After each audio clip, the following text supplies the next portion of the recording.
Welcome, everybody, to Waste 360 Coffee Talk. My name is Stefanie Valentic, Editorial Director.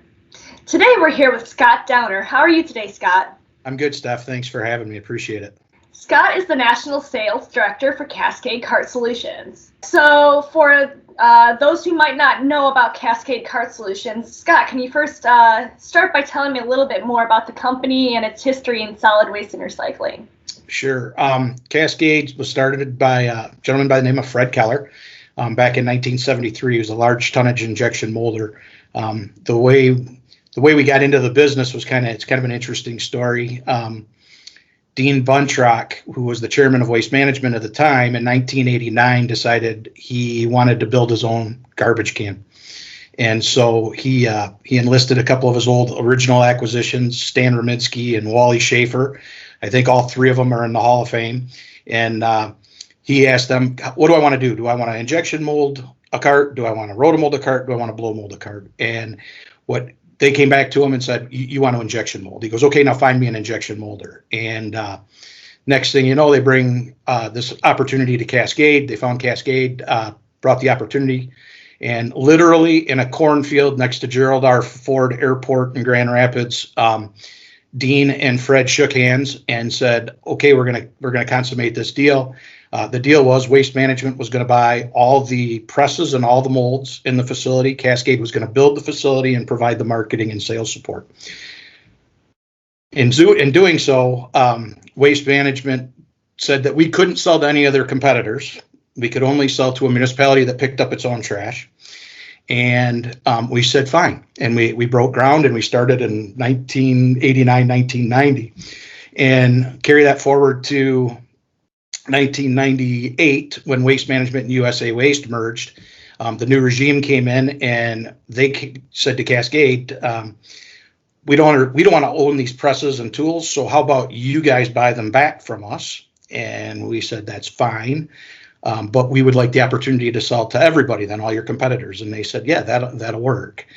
So we have been a partner with Waste Management for 30 years now. We've either been their sole supplier or their primary supplier for the last 30 years, never been off the contract. What's really interesting about that whole thing was that in the old days, what we used to do is we used to bill Waste Management's corporate and they would disperse it. And then what we charged Waste Management corporate was not what they charged the field guys. So Waste Management's corporate purchasing back in the old Waste Management days was the most profitable division in all of Waste Management, making money off carts. So it was kind of an interesting deal. But yeah, that's how we started. And a lot of people outside of Waste Management used to think that Cascade was owned by Waste Management, and we never were. Always a separate company, but that's how we got started in the waste and recycling business. Throughout the years, you're saying, you had this relationship with Waste Management and you've seen the company grow. How is, now with sustainability, at the forefront of every single company and industry in the United States and globally, where does sustainability come in and where is Cascade's place in it and in the circular economy? Well, sustainability has really always been a core value for Cascade.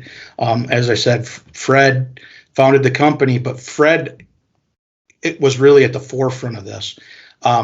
We operate by the triple bottom line: people, planet, and profit. And that triple bottom line, our first triple bottom line report was published in 2003.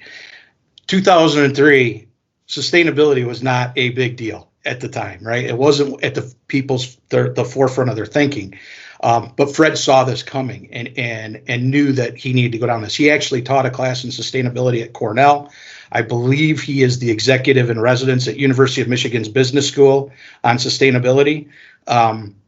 We actually were the largest B Corp at one time.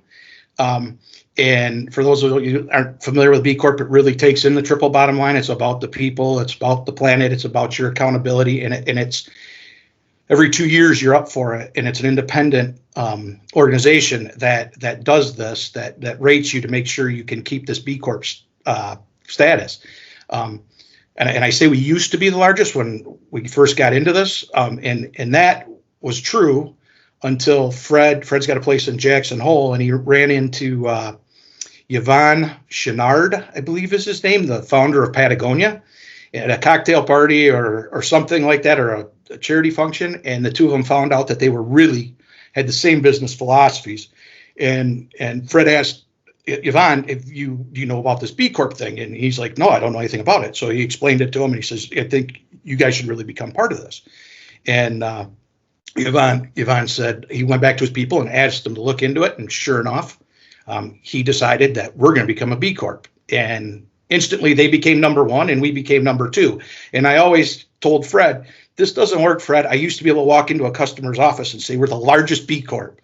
And then you went and talked to Yvon, and now we're number two. And it's not as good a story anymore. But I guess I'm getting use out of it now. So it's still a good story, I guess. But our goal is to utilize 25% alternative materials in everything we do. And we're in all kinds. Being in Michigan, you got to be in the automotive industry, right? So we sell Ford, Chrysler, GM, Honda, Toyota, all customers of ours. We have a power sports division. Harley Davidson's a big customer of ours. Being in Grand Rapids, Michigan, it's the office furniture capital of the world. So Herman Miller, Knoll Group, American Seating. Everything we do, we're in the heavy truck group. So we PACCAR, Navistar, Peterbilt, International, Volvo, Daimler Chrysler, all customers of ours. Everything we do, we try to put a minimum of 25% recycled material in every part we make. So obviously sustainability, the environment, the people, and the planet, all of this is really important to Cascade Cart Solutions. So, segueing into, I recently heard about a new product offering, EcoCart. Can you tell me a little bit more about that and how that fits into the company's mission? Yes. So the EcoCart's really, it's really interesting because basically the way we've always put recycled material in, it's you regrind your carts. It's post-industrial waste. It's not post-consumer waste, right? So what we figured out is a way to put in 10% post-consumer curbside recycling, and that's really the key. It's curbside. It's your milk jugs. It's your margarine tubs. It's that type of thing that you bring out in your recycling cart or your recycle bin every week or every other week, right?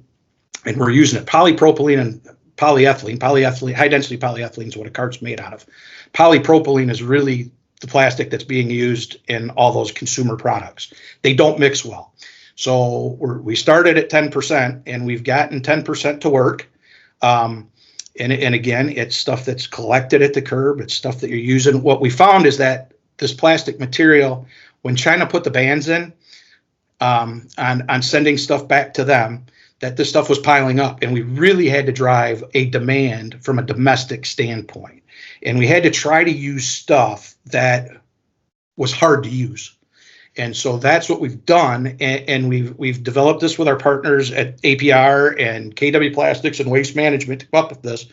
And again, we're just trying to drive demand one cart at a time. Can you kind of, once again, explain the difference between the PCR material used in the EcoCart and the more traditional PCR? Yeah, the more traditional stuff, like I said, is more industrial. We would take stuff back from our customers, like cart that was ended its useful life, and again, it's circular, right? It's cradle to grave, and we get them back and we put it back in there. But it's really not using the stuff we're asking people to recycle. So that's the big difference. And we'd also get like clean streams from other places that it's their scrap or whatever. So considered still recycling, but really still a virgin material that we're using, or one that's been used lately. One of the big ones we used to use and still do to this day is like 5-gallon buckets that they use for cherry picking. Obviously, Traverse City, Michigan is a big cherry picking area. Those buckets get stained and they can't use them anymore, and the Food and Drug Administration just can't use them. Well, they regrind those, and we can use those in our cart because it's a high density polyethylene. But the consumer never really used that product. So what we're doing is we're trying to take the stuff that is hard to use, and people are using every day, and recycling that, and so curbside, and putting it into the material, putting it into the cart, making new carts, making new recycling carts, making new trash carts, and we hope to get obviously the goal is to continue to grow this, right? It's not to stay at the 10%. The idea is to get 15, 20, 25, 30%, but also use that material, the old carts, the cherry drums and all that type of thing, and try to get to 50% based on color, right? So, because you can get a lot of streaking if you go light colors versus dark colors and that type of thing. But that's what we're trying to do. We're trying to drive that demand, try to keep using that more, the curbside stuff, the curbside post-consumer resin, add in the other post-industrial, get to 50%. That's the ultimate goal. That's absolutely incredible. That your company was focused with sustainability in mind from the beginning, and that you're kind of making these solutions to kind of push the industry forward in different ways. So what would you say is next for Cascade in terms of, continuing to grow this and continuing to introduce new things that'll drive sustainability? Well, like I said, we're trying to continue to move that bar, move that number up. So 10, 15, 20, 25%. So we want to continue to drive that. We actually have Cascade. Another part of Cascade is we have a compounder across the street from us. So they're looking at ways, they do specialty resins. So they're looking at ways to add things to this material so that we can keep growing this. We're trying to find new materials and processes to allow us to deliver the product that our customers are used to Cascade delivering, right? A very good product still, one that's still going to carry a 10-year warranty, all that, but still driving that thing up. We're looking for additional strategic partners, right, to go on this journey with us. And it is a journey. There's something new every day, and it's fun to do. And then I think a big thing is educating end users, right? I mean, we all know single stream recycling has made recycling easier for everybody, but we also know it adds to the residuals that we get in the stream. And so I think educating the end user about what's recyclable and what's not recyclable. I mean, so many times we get, you get a bowling ball and it contaminates a load, right? I mean, that's plastic. No, it's not really. So I think that's a big thing, is educating the end users and educating haulers and municipalities also that this is curbside stuff. This is stuff that's coming out of your stream. This is why you're doing what you're doing. One of the things I didn't mention earlier that I may have is speaking of municipalities, is that Fred turned the company over to his three daughters, and they're running the company now. And we are a woman business enterprise now. So we're a year and a half ago, we became a WBE.